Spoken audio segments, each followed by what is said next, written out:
Hi everyone. அனைவருக்கும் வணக்கம். Today we are going to learn the book back exercises from standard 7th unit 2 from pages 112 to 14. நாம இன்னைக்கு unit 2ல கொடுக்கப்பட்டுள்ள book back exercise தான் படிக்க போறோம். The exercises are given in the following titles: Fun with words, read and follow up, let us learn and let us remember. நாம இன்னைக்கு பார்க்க போற எக்ஸசைஸ் எல்லாம் fun with words, read and follow up, let us learn, let us remember இந்த தலைப்புகள்ல கொடுக்கப்பட்டுள்ளது. வாங்க ஒரு எக்ஸசைஸா பார்க்கலாம். First, fun with words. Give the antonyms for the following words. Words கொடுத்துருக்காங்க, அதுக்குரிய ஆண்டனிம்ஸ் நம்ம எழுதணும். First word long, short. Second one wide, narrow. Third one slow, fast. Next start, stop. Deep, shallow. Inside, outside. Vanish, appear.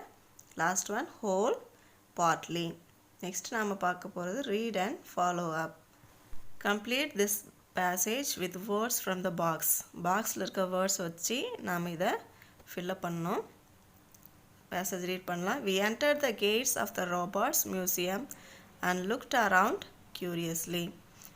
There was a great truck and its driver was blowing the horn loudly. The robot god was built with green and yellow blocks. Its red eyes knew immediately that we were near.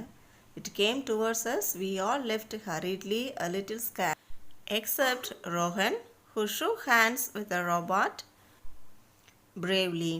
He laughed and said that the robot was friendly. First curiously, second loudly, third immediately, fourth one hurriedly, fifth one bravely, last one friendly. Next time பார்க்க போகிறது let us learn. What is a modal auxiliary verb? இதில் model auxiliary வேர்ப்னா என்னன்னு பார்க்க போகிறோம். A model is a mood defining auxiliary verb. ஒருவருடைய மனநிலை எப்படி இருக்குன்னு சொல்கிறது தான் இந்த model auxiliary verb. When your friend invites your company to a movie, you would say, I will come if you are certain and I may come if you are uncertain. உங்கள் friend வந்து உங்களை ஒரு மூவிக்கு படத்துக்கு போகலான்னு கூப்பிடும்பொழுது நீங்கள் கண்டிப்பாக போக முடியும்னா ஐ வில் கம்னு சொல்லுவீங்க. இல்லை வருவானா வரமாட்டானான்னு டவுட்டாக இருந்துச்சுன்னா ஐ மே கம் அப்படின்னு சொல்லுவீங்க. Similarly if you know Telugu you would say I can speak Telugu. Telugu தெரிஞ்சுதுன்னா நீங்கள் ஐ கேன் ஸ்பீக் தெலுங்குன்னு சொல்லலாம். Modals express very many moods of the speaker such as expressing politeness, doubt, apology, willingness, certainty, ability and so on. Model is an indispensable component of spoken English. Models அப்படிங்கிறது பேசக்கூடியவங்களுடைய மனநிலையை பிரதிபலிக்கக்கூடியதாக இருக்குது. Spoken இங்கிலீஷில் ஒரு முக்கியமான பங்கை இந்த மாடல் வகிக்குது. Next let us look at some of the model auxiliaries with examples. Model ஆக்சிலரிஸை எக்ஸாம்பிள்ஸோட பார்க்க போகிறோம். ஃபஸ்ட்டு நாம் பார்க்க போகிறது can. Most commonly we use can to express ability in the present or in the future. ஃப்யூச்சர்லேயோ எதிர்காலத்துலேயோ இல்லை நிகழ்காலத்துலேயோ ஒரு திறமையை பற்றி சொல்லும் பொழுது பொதுவாக நம்ம கேன் பயன்படுத்துகிறோம். எக்ஸாம்பிள்ஸ் பார்த்தீங்கன்னா I can ride a cycle, இது திறமையை சொல்லுது. I know you can solve this problem, மற்றவங்க நம்மள்ட்ட இருக்க திறமையை சொல்கிறது. No one can be right all the time, யாருமே வந்து எல்லா நேரமும் சரியாக இருக்க முடியாது, இது சாத்தியக்கூற சொல்கிறது. Can you talk to the principal sometime next week, next வீக்கில் பிரின்சிபல்கிட்ட ஒன்னாட்டி பேச முடியுமா அப்படின்னா அது சந்தர்ப்பத்தை உருவாக்க முடியுமா அப்படின்னு கேட்குறது. அடுத்த எக்ஸாம்பிள் பார்த்தீங்கன்னா can I use your mobile phone please, permission, அனுமதி கேட்குறது, இதுக்கெல்லாம் கேன் பயன்படுது. அடுத்து நம்ம பார்க்க போகிறது may. Modal auxiliaries help main verbs to express request, suggestions, wishes, intentions, possibility, ability. நம்மளோட விருப்பங்கள் இல்லை வேண்டுகோள்கள், திறமைகள் இதெல்லாம் மெயின் வேர்ப் கூட சேர்ந்து எக்ஸ்பிரஸ் பண்ணுறதுக்கு வெளிப்படுத்துறதுக்கு மே பயன்படுது.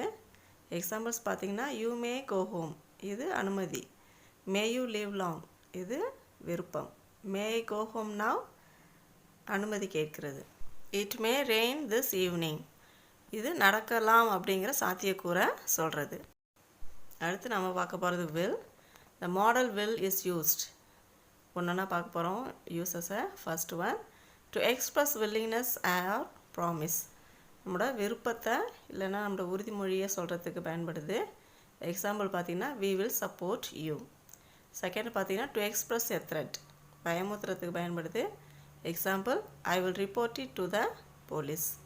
Third one with the first person I or we to express determination. ஒருத்தவங்க ஒரு இதில் உறுதியாக இருக்கிறாங்க அப்படின்னு சொல்கிறதுக்கு ஃபர்ஸ்ட் பர்சன் ஐ அல்லது வி அது கூட பயன்படுது. எக்ஸாம்பிள் பார்த்தீங்கன்னா we will not yield to the enemy however long the struggle. Fourth one பார்த்தீங்கன்னா with the second and third persons for forming the future tense. Second person third person ரெண்டுத்துக்கு future டென்ஸை உருவாக்குறதுக்கு பயன்படுது. Example பார்த்தீங்கன்னா he will come tomorrow. Second example I will accompany you to the hospital இது விருப்பத்தை சொல்லுது. அடுத்து நம்ம பார்க்க போகிறது would. The modal would is used to express a wish விருப்பத்தை சொல்கிறதுக்கு பயன்படுது. Example I would like to have a peaceful weekend. Second usage பார்த்திங்கன்னா for asking polite questions or making request அனுமதி கேட்குறதுக்கோ இல்லை மரியாதையாக கேள்வி கேட்குறதுக்கோ பயன்படுது. Do you mind passing the salt. Third one to express a wish விருப்பத்தை சொல்கிறதுக்கு. எக்ஸாம்பிள்ஸ் ஃபஸ்ட்டு பார்த்தீங்கன்னா I would rather go for a walk than watch the TV. Second example I would like to tell you one thing. அடுத்து நாம் பார்க்க போகிறது now let us learn how to use would may can and will to express suggestion politeness and willingness. நம்மளுடைய விருப்பத்தையோ இல்லை மரியாதையோ சொல்கிறதுக்கு wood May can will இந்த 4 வார்த்தையும் எப்படி பயன்படுதுன்னு தான் இப்போ இதில் எக்ஸாம்பிள்ஸில் பார்க்க போகிறோம். Look at the following sentences. Sentences பாருங்க. First one, will you please open the door? இது மரியாதையாக கேட்குறது. Would you or kindly open the door? இதில் would you அப்படின்னு போடுறது is more polite than will you. will youன்னு சொல்கிறத விட would youங்கிறது இன்னும் கொஞ்சம் அதிகமாக நம்ம மரியாதை தருது. இப்போ நம்ம சின்னவங்களுக்கு மரியாதை தருவோம், நம்ம வயசு உள்ளவங்களுக்கு மரியாதை தருவோம். இதே வயதில் மூத்தவங்கன்னா நம்ம இன்னும் கொஞ்சம் அதிகமாக மரியாதை தருவோம். அதான் will youனா பொலைட்டாக சொல்கிறது பொலைட்னஸ். உடியோனா இன்னும் கொஞ்சம் அதிகமாக பொலைட்டாக சொல்கிறது. தேர்ட் எக்ஸாம்பிள் பார்த்தீங்கன்னா can you make me a cup of coffee இது பொலைட்டாக கேட்குறது. அடுத்து may go to the class now இது இன்னும் கொஞ்சம் அதிகமாக பொலைட்டாக கேட்குறது. அப்போ மேங்கிறது கேனுங்கிறத விட ரொம்ப ஃபார்மலாக கேட்கக்கூடிய ஒரு method. Next underline the model verbs in the following sentences. கொடுத்துருக்க சென்டென்சஸில் இருக்கிற மாடல் வேர்ப்ஸை நம்ம அண்டர்லைன் பண்ணணும். ஃபர்ஸ்ட் ஒன் பார்த்தீங்கன்னா I will carry your books அதில் வில். செகண்டில் will you please give me your pen அதுலேயும் வில். அடுத்து will you please post this letter for me அதுலேயும் வில். நெக்ஸ்ட் பார்த்தீங்கன்னா would you open the door please அதில் would. Would you please or kindly pass the pencil அதுலேயும் would. அடுத்து I will buy the ticket for you அதில் will. Can you please turn off the television இதில் can. அடுத்து பார்த்தீங்கன்னா can I use your bicycle for an hour அதில் can. Last sentence பார்த்தீங்கன்னா may I read this poem அதில் may. லாஸ்ட்டாக நம்ம பார்க்க போகிறது let us remember fill in the right answer. கரெக்டான ஆன்சரை நம்ம ஃபில் பண்ணணும். First question dash I come in sir answer may. Second பார்த்தீங்கன்னா dash you please give me your book இது வந்து பொலைட்டாக கேட்குறது. அதுக்கு ஆன்சர் பார்த்தீங்கன்னா will you please give me your book. Third one பார்த்தீங்கன்னா dash you please open the gate இன்னும் கொஞ்சம் அதிகமாக பொலைட்டாக கேட்கும்பொழுது would you. Fourth one I dash take you to the library அதுக்கு ஆன்சர் பார்த்தீங்கன்னா will. I will take you to the library. Fifth one பார்த்தீங்கன்னா dash you drop me at the big temple answer can you drop me at the big temple.